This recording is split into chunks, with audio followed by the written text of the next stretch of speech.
Let's talk about exercise. Is this something we want to do at a certain time of the day, ideally? And how does that relate to our internal clock? So, Appalachian State University did a really great study to see how exercise would affect things like our sleep quality and our blood pressure in the evening, for example. Having high BP in the evening is more correlated with this kind of activation of our fight or flight sympathetic nervous system, like our more hypertension in the evening is something that we don't want. We want a calming down of things. This leads to another common misconception in health that our body's numbers are static, right? So that our temperature, right, 98.6 degrees, right? You're healthy. No, your temperature can easily be over 100 during the day just because, not because you're sick or anything like that. It's just this constant modulation. If you just did a workout, you might have your temperature higher, and that's okay. Your blood glucose might be up. Your stress hormones might be elevated. Cortisol, right? That's given this villainous name in science, unfortunately. Cortisol is not a bad guy. However, when it's hyperactive and or produced at the wrong time, yes, we can have some problems. But you need cortisol in order to make thyroid hormone, for example. You need cortisol in the mix in order for you to have the energy to just kind of get up and get engaged with life. Cortisol is not bad. You want cortisol, but you want it to be in balance. You want to find that homeostasis. And so, for example, when we're under stress, one of the things that tends to happen, and also this is what leads to, higher likelihood of getting an illness, when we're pumping out excessive amounts of cortisol, our bodies tend to dump out a lot of vitamin C, right? So these stores, kind of reservoir, vitamin C, B vitamins, in particular B5. And those are needed for all kinds of immune modulation, but they're also needed for so many other, vitamin C is part of even your skin being able to regenerate itself, right? It's important for many things, but we just start dumping out so much of it. And so this kind of RDA paradigm of we get this certain amount of vitamin C, no, it's not even based on you as an individual, let alone a healthy person. A lot of these things are for preventing deficiency and scurvy. That's what the numbers are based on. And it's also not based on what is your lifestyle right now.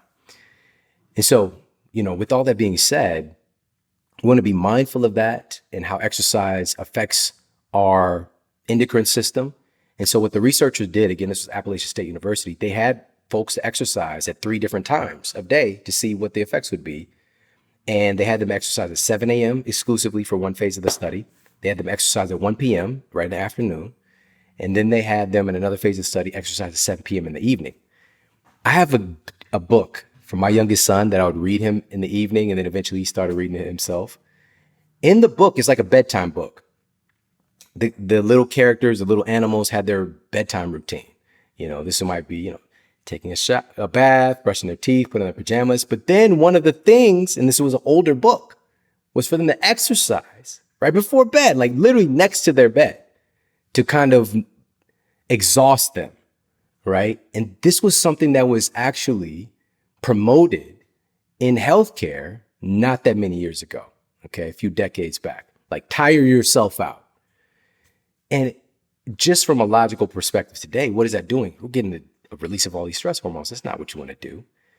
And so, but however, for some people, that's what they do. They just beat themselves to a pulp. They go to their BJJ, their jujitsu class in the evening at 9 p.m. They do their roll-in. They're exhausted. Maybe they even, do some cardio afterwards just to try to knock themselves out, right? So now here's what happened after they compiled all the data. The folks who exercise in the morning at 7 a.m. had the most efficient sleep cycles. They tended to sleep longer, and they spent the most time in the deepest, most anabolic stages of sleep, right? So really getting that restorative, high quality sleep. And they had the greatest drop in their blood pressure in the evening. So exercise in the morning helped them to lower their blood pressure in the evening, a la activation of that parasympathetic rest and digest nervous system. 1 p.m., it was, there was some improvement. Yes. But this, again, even as I'm saying this, I hesitate because your lifestyle, this doesn't mean you can't exercise after work. This doesn't mean that. However, what's ideal, what our genes expect of us, probably to exercise in the early part of the day. In the evening, it was, compared to the other two times, the least benefit as far as the sleep quality, restorative sleep time, whatever. But it didn't make things worse. That's the thing. I want to make that clear. It didn't make things worse. So with that said, if you have a routine where you're working out after work, cool. Absolutely. But get some exercise in the morning. And they're just like, I already don't have time. That's why I work out at night. I'm not saying you got to do a full workout. Just take 5 minutes. This can be in coordination with getting outside for 5 minutes. I do this every day, 5 to 10 minute walk. For years, I'd do 5 to 10 minutes on a rebounder, right? So, but now I'm in LA and it's not as cold.